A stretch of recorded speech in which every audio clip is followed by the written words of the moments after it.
Good morning, student. I am Rajendra Simori, your maths teacher from the Gnan Manjari Vidyapith Mahua. In class 8, today is your day 8, and we are going on to this unit number 2. Specifically, we are using the square numbers. So, yesterday we discussed about the sum of the patterns. Up to this screen, we have to discuss that pattern 1, numbers between square numbers, and we have to using some patterns over here. So first pattern is considered that n square n plus 1 का square, और कल मैंने आपको बताया था कि किसी भी स्क्वायर का नंबर्स आपको ऐसा है कि how many non square numbers lies between 3 square and 4 square. तो 3 का स्क्वायर होता है 9 और 4 का स्क्वायर होता है 16। तो 9 एंड 16 के बीच में कितने नॉन स्क्वायर नंबर्स अवेलेबल है? So you can find out like that way. So that is pattern I already discussed yesterday.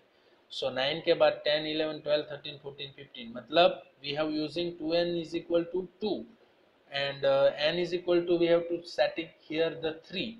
So how many numbers? 2 into 3, 6. तो 6 number है 10, 11, 12, 13, 14, 15. So we have got the 6 numbers. So there will be 6 non square numbers between the square of 3 and 4. हमें पता है कि 10, 11, 12, 13, 14 and 15.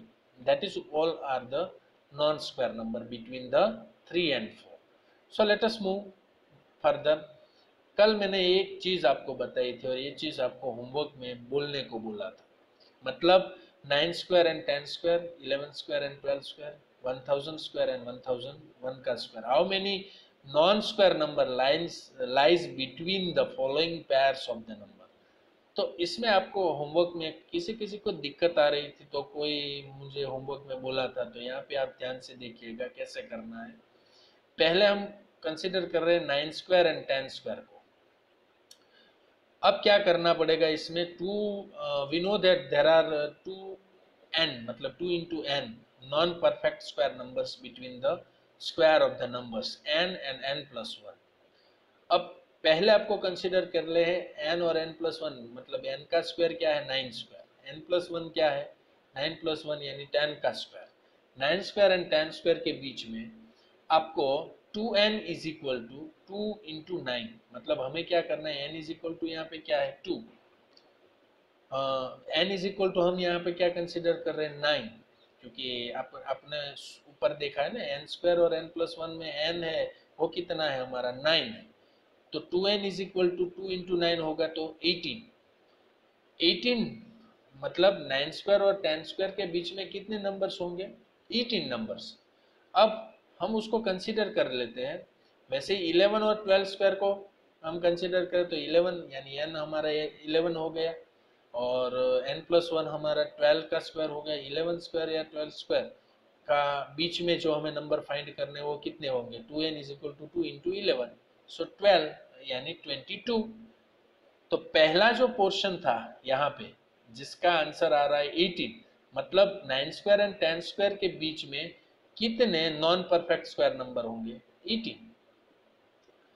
वैसे ही 11 और 12 square के बीच में कितने नंबर होंगे? 12। वैसे ही थर्ड वन मैंने बोला था आपको 1000 स्क्वायर एंड 1001, 1000 स्क्वायर एंड 1001 का स्क्वायर यानी 2 इंटू 1000 यानी 2000। सो 1000 स्क्वायर एंड 1001 के स्क्वायर के बीच में कितने नंबर्स होंगे? 2000। तो ये चीज आपको कल करनी थी, बड़ी इजी थी और सभी ने लगभग कर ली थी, बट जिसको भी नहीं आता है वो फिर से आज यहाँ पे देख सकते हैं। Now we are going on the pattern number 2। अब पहली पैटर्न खत्म होगी, आज हम दूसरी पैटर्न की ओर चलते हैं। Square as the sum of two numbers, मतलब 3 का स्क्वायर 9 है। The square of the number can be expressed as sum of two numbers. What do you observe about the numbers being added? अब आप देखो तो 3 का स्क्वायर 9 है।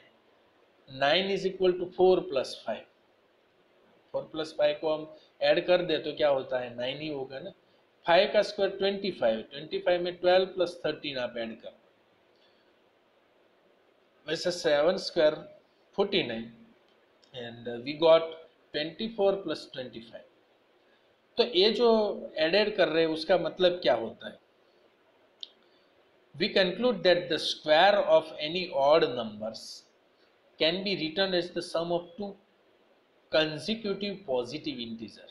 अब देखो तो 4 + 5 यानी 4 and 5 कंजिक्यूटिव है ना, 4 के बाद 5, 12 + 13 यानी 12 13 दोनों कंजिक्यूटिव नंबर है। कंजिक्यूटिव मतलब एक के बाद जो सीधा नंबर आता है उस दोनों का हम टोटल करें तो वो स्क्वायर हो जाएगा। मतलब we can conclude that the square of any odd number का यदि आप स्क्वायर करते हैं, it can be written as the sum of two consecutive positive integers. वो हर बार किसका सम होगा? दो कंजिक्यूटिव नंबर्स का सम होगा। मतलब 7 का स्क्वायर 49 है तो 49 का मतलब 24 + 25 यानी टू कंजिक्यूटिव नंबर का सम होता है। तो ये चीज, ये पैटर्न समझने के लिए बहुत इजी है। आप उसके सामने देखते रहेंगे तो ये आपके माइंड में सेट हो जाएगा, बट ये कब तक हम याद रख सकते हैं उसके ऊपर डिपेंड होता है। जैसे कि here consider that pattern number 3, product of to consecutive even और ऑड नेचुरल नंबर्स। मतलब product of to consecutive even और ऑड, मतलब ये 11 and 13 है तो दोनों ऑड है। बट कैसे ऑड है? कंसेक्यूटिव। 11 के बाद 12 आता है वो इवन नंबर हो जाता है, बट 13 आता है वो ऑड होता है। तो 11 and 13 मतलब टू कंसेक्यूटिव ऑड हो गए। 29 and 31 वो भी दोनों टू कंसेक्यूटिव ऑड नंबर हो गए। तो जब भी product of to consecutive even और ऑड नेचुरल नंबर्स होगा, उसका कैसे हम कंसीडर करेंगे? 11 × 13 दोनों का प्रोडक्ट निकालना है। तो हम कैसे करेंगे? 12 में से एक निकाला और 12 में से एक ऐड किया, यानी 12 - 1 and 12 + 1। वैसे 29 को 30 - 1 30 + 1। So writing the numbers in the form of a + b and a - b के फॉर्म में आप लिख सकते हो। फिर से मैं बात बता दूं, ये पैटर्न यदि याद न रहे तो ये पैटर्न को बुक में लिख लेना है, और वही बुक में जो भी ब्रैकेट में दिया गया वो फॉर्मूला उसका याद रखना है कि क्या करना है। कि टू कंसेक्यूटिव इवन और ऑड नंबर्स का जब भी हम प्रोडक्ट करें तो वो चीज़ हमें क्या मिलता है? 12 - 1 12 + 1 30 - 1 30 + 1 we can use in the form of a + b and a - b। So consider the following consecutive odd numbers। अब आप देखो 12 - 1 and 12 + 1। अब a - b और a + b। अब a - b a + b का आपको फैक्टर्स पता है क्या है? a² - b²। a² - b² के फैक्टर होते हैं a - b और a + b। तो a² - b² का मतलब होता है 12 का स्क्वायर - 1 का स्क्वायर। तो 12 का स्क्वायर क्या होता है? 144 और 1 का स्क्वायर क्या होता है? So similar way we are using 30 - 1 का 30 का स्क्वायर - 1 का स्क्वायर। मतलब जब भी हम कोई भी टू कंसेक्यूटिव इवन और ऑड नंबर का प्रोडक्ट निकाले तब हमें वो नंबर को a - b और a + b के फॉर्म में लिखना है। Is it clear? Okay. So we get conclusion a + 1 × a - 1 is equal to a² - 1. So this is a particular patterns that we discussed. Okay, तो ये दोनों patterns आज की आप याद रखेंगे। Now let us move on to the next point.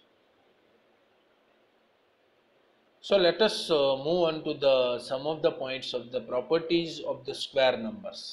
So without wasting the time, we also move on to the properties of the square numbers. Just we have to using that. First one is that let us look at the some shortcuts that we can use for solving problem based on the square. अब यहाँ से आपको book में भी लिखना है तो लिख सकते हो साथ में, क्योंकि this all things are considered as a rules. So distributive property, numbers ending in 5 and Pythagorean triplet, तीन चीज को हमें यहाँ पे समझना है।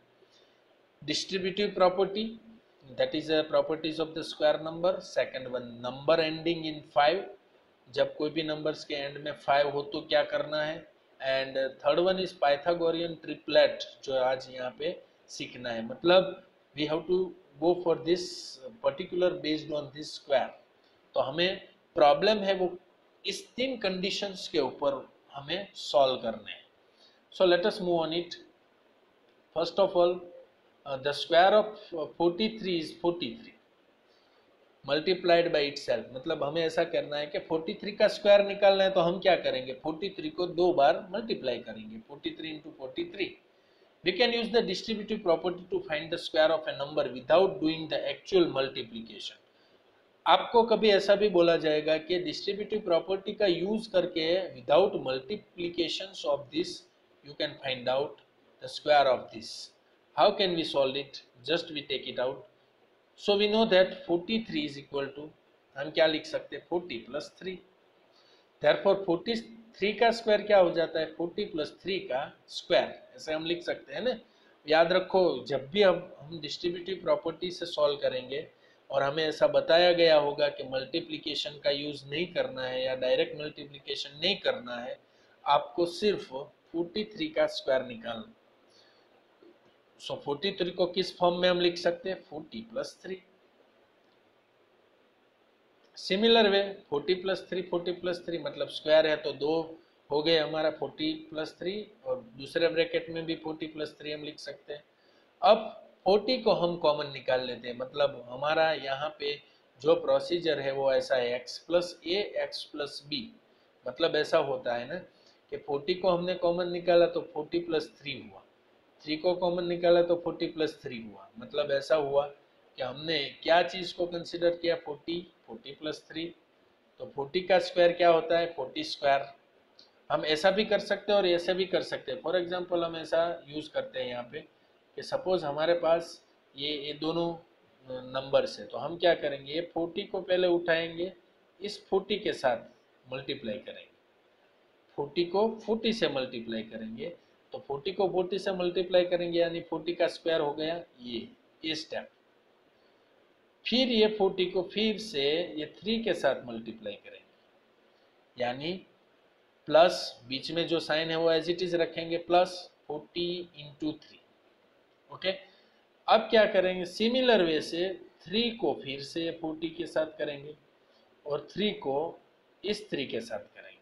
मतलब हम जो भी चीज़ यहाँ पे इम्प्लीमेंट कर रहे हैं ऐसे करें। फिर से मैं बता रहा हूँ, आप ध्यान से देखिएगा। 40 प्लस 3, 40 प्लस 3, पहला हमारा ऐसा ही एक इक्वेशन है। अब इक्वेशन को कैसे हैंडल करेंगे, पहले 40 को इस 40 के साथ मल्टीप्लाई करेंगे, यानी हमारा हो गया 40 का स्क्वायर। यहाँ पे देखते जाओ, 40 इंटू 40 क्या होगा, 40 स्क्वायर। अब ये 40 को फिर से 3 के साथ मल्टीप्लाई करो, बीच में कौन सी साइन होगी, प्लस, यानी 40 इंटू 3, ये हो गया आपका दूसरा। अब तीसरा, फिर ये 3 को, तब तक ये पोजीशंस को हम हटा सकते हैं, यानी आपको दिखाई दे क्या क्या कर रहे हैं, हमें पता चलना चाहिए। अब सिमिलर वे से हम 3 को 40 के साथ मल्टीप्लाई कर रहे हैं और बाद में 3 को 3 के साथ मल्टीप्लाई कर रहे हैं, यानी 3 इंटू 40 प्लस 3 इंटू 3, 3 स्क्वायर। तो ये दोनों स्टेप भी आपके आ गए। ओके, अब सिर्फ आपको सिंप्लीफिकेशन करना है। 40 का स्क्वायर होता है 1600, 40 इंटू 3 होता है 120, 3 इंटू 40 होता है 120 एंड 3 का स्क्वायर होता है 9। बाद में टोटल कर दो। So this is considered the property number 1, distributive property. Okay, अब आगे बढ़ते हैं।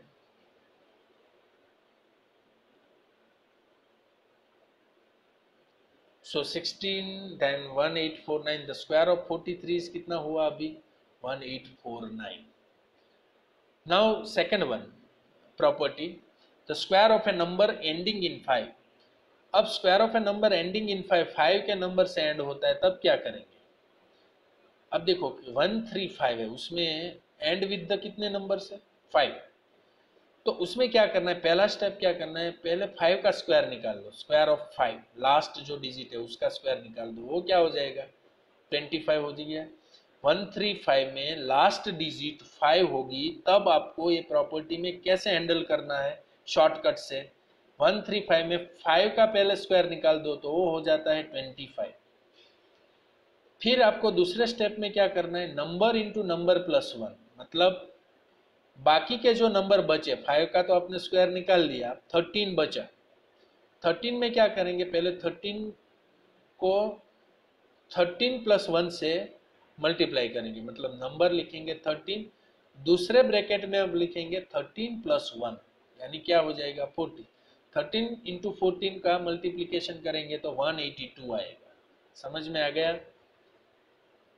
अब ये दोनों चीज आपके सामने आ गई, मतलब 13 इंटू 14 का मल्टीप्लीकेशन आपका आया 182, और वो आपने पहले 5 का स्क्वायर निकाल दिया था, वो दोनों जोड़ दो, 182 टू 5 पूरा फिगर लिख दो, तो वो हो जाएगा आपका 135 का स्क्वायर। ये शॉर्टकट मेथड है, और square of A numbers ending, जब आपका नंबर एंड में 5 हो तब ये प्रोसीजर आप कर सकते हो। समझ में आ गया?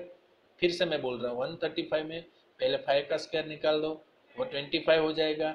फिर आगे की दो डिजिट है 13, वो 13 को उसमें एक ऐड करके उसका मल्टीप्लाई कर दो, 13 में एक ऐड करो यानी 40, यानी 13 इंटू 40 दोनों का मल्टीप्लीकेशन कर दो, तो आपका हो जाएगा 182, 182 25, both are combined. So this is a easiest way for ending the property number 2. Then third one is the Pythagorean triplet. As is consider that AC square is equal to AB square plus BC square. ऐसे आपको समझना है, मतलब एक triangle आप देख सकते हो ए बी एंड सी। अब ए बी का आप देखो तो ग्रीन बॉक्सेस 3 दिख रहे हैं, बी सी में आपको जो बॉक्सेस दिख रहे हैं वो कितने हैं, 4 है। 3 और 4 यानी आपको ए सी फाइंड करना है। तो ए सी कैसे फाइंड हो सकता है, आप देख सकते हो कि नीचे का 4 आ गया और एक ग्रीन का आ गया, तो ऑटोमेटिकली कितना हो जाएगा, 5 हो जाएगा। तो A C square is equal to A B square plus B C square. A C square का मतलब कितना है हमारे पास, 3, तो 3 का स्क्वायर हो गया is equal to A B square कितना है हमारा, 3 का स्क्वायर। ए सी स्क्वायर हमें फाइंड करना है, ए बी स्क्वायर हमारा 3 है, 3 का स्क्वायर हुआ, और बी सी स्क्वायर हमारा 4 का स्क्वायर हुआ। 3 का स्क्वायर 9 होता है और 4 का स्क्वायर 16 होता है। 16 प्लस 9 कितना होता है, 25। 25 का स्क्वायर निकालो, अंडर रूट निकालो तो क्या हो जाएगा, 5 ही होगा, तो इसी हमारा 5 मिल सकता है। ये होता है आपका पाइथागोरियन ट्रिपलेट। तो ये चीज़ भी ऐसा कर सकते हैं कि हम ऐसा बोल सकते हैं कि ऐसे कौन से नंबर है, तो ऐसा हम बोल सकते हैं 3, 4 and 5 are called the Pythagorean triplet. क्यों? क्योंकि 3 का स्क्वायर क्या होता है 9, 4 का स्क्वायर क्या होता है 16, 16 प्लस 9 करो तो 25 होता है, वो लास्ट वन डिजिट के स्क्वायर के बराबर होता है। मतलब 16 प्लस 9 25 हो गया, तो 5 का स्क्वायर करो तो 25 होता है ना, तो 20, इसीलिए हम बोलते हैं कि 3, 4 एंड 5 तीनों लाइन में है और फिर भी वो पाइथागोरियन ट्रिपलेट है। Okay, so up to the end of these points we just conclude our session, but before we are going on that, we just put this particular points over there. So let us move on to the finding Pythagorean triplet over here. From this you can also write down in your notebook also, because it is very important. तो आपको एक चीज़ याद रख लेनी है इसमें कि 3 terms होती है पाइथागोरियन ट्रिपलेट में। उसमें पहली टर्म ऑलवेज 2m स्क्वायर की तरह कंसिडर होगा, मतलब first term is consider as a 2m square, second one m square minus 1 का स्क्वायर, एंड तीसरी m स्क्वायर प्लस 1 का स्क्वायर। मतलब 3 टर्म्स को ऐसे ही आप रिप्रेजेंट करेंगे, 2m square, m square minus 1 का square and m square plus 1 का square. The number in Pythagorean triplet can be form of 3 forms listed above, जो आपने लिस्ट above जो लिस्ट किया है वैसे ही आपको कंसीडर करना है। So let us see how to find Pythagorean triplet using this form. अब ये तीनों 3 चीज आप अपनी बुक में भी लिख लेना, और वही चीज आप अपने प्रैक्टिस में ज़्यादा से ज़्यादा याद रहे ऐसी प्रैक्टिस करना। अब क्या करना है, देखो यहाँ पे एक चीज बताई गई कि find the Pythagorean triplet where one of the number is 50। find the Pythagorean triplet where one of the number is 15. So we have to use like that way. अब हमारा फॉर्म से हमें पता है कि एक फॉर्म है हमारा 2m है, दूसरा m स्क्वायर माइनस 1 है, तीसरा m स्क्वायर प्लस 1 है. अब इसी फॉर्म में हमें 15 नंबर्स को कंसीडर करें. कैसे? So equate the given numbers to one of the three forms and find m. So 2m is equal to हम पहले क्या लिखेंगे 15. m इज इक्वल टू हमारा क्या हो जाएगा 15/2 क्योंकि 2 इस साइड आएगा. सो m is not a natural number. तो हमें जो 15/2 मिला वो नेचुरल नंबर नहीं है. So equate to next form if no. मतलब पहला हमारे पास आंसर नो आ गया तो हम दूसरे फॉर्म में जाएंगे और दूसरे फॉर्म को इक्विवेलेंट करेंगे. M square minus 1 is equal to 15. फिर से हम 15 लगाएंगे. एम स्क्वायर 15 प्लस 1 यानी 16 मिल गया. M square is equal to 16 आया तो 4 का स्क्वायर होता है. दोनों साइड स्क्वायर आ गया यानी m इज इक्वल टू 4 मिल गया हमें. सो m is a natural number obviously. So m is a natural number, so m is equal to 4. Last one, if m is equal to 4 then 2m is equal to 2 into 4. हम फिर m जैसे हमको मिल गया हम पहले step में पहले form में m की जगह वो 4 की वैल्यू रख देंगे. 2m is equal to 2 into 4 is equal to 8. So m square plus 1 हुआ. वो क्या हो गया 4 का स्क्वायर. 4 का स्क्वायर क्या होता है 1. So that's why we get 17. तो 2m का वैल्यू हमें मिल रहा है m इज इक्वल टू 8 और 2m इज इक्वल टू 8 मिल रहा है. और m स्क्वायर प्लस 1 में यदि हम ये वैल्यू रखेंगे 4 तो हमें आंसर मिलता है 17. तो ऑल ओवर ये तीनों चीज को हम कंसीडर करें तो क्या हो जाता है. So the Pythagorean triplet is 15. पहला हमें 15 मिला, दूसरा 8 मिला एंड तीसरे फॉर्म में हमें 17 मिला. तो 15, 8 and 17 also are the Pythagorean triplet. Sometimes a number can be part of more than one Pythagorean triplet भी हो सकता है. In this case 15 form a Pythagorean triplet with 18, 8 and 17, but it also form other triplet like 15, 20, 25, 15, 36, 39. This method is for finding out only one of the triplet. आपको सिर्फ एक triplet find करने के लिए ही ये मेथड यूज करनी है. Is it clear? So at the end of this today you have to work on it and all the rules of the three things जो मैंने आज आपको बताई. Finding the Pythagorean triplet, distributive property and third one also be using. कौन सी मैंने आज तीसरी चीज बताई ए पाइथागोरियन ट्रिपलेट के पहले मैंने आपको बताया कौन सी चीज that is also be using number ending in 5. Okay तो तीनों तीन प्रॉपर्टी आज वीडियो में से देख के आपको होमवर्क में लिखनी है. समझ में आ गया. Property 1 distributive property give one example. Property 2 square of number ending in 5 give one example. And third Pythagorean triplet property give one example. Okay तो तीनों तीन प्रॉपर्टी के साथ आज आपका होमवर्क होना चाहिए. So this is the end of the session. I hope so that you all are understood very well and do more practice on it. So that's why this property is becomes very easier for you. Thank you very much for being with us. We will meet very soon in the next lecture. Thank you.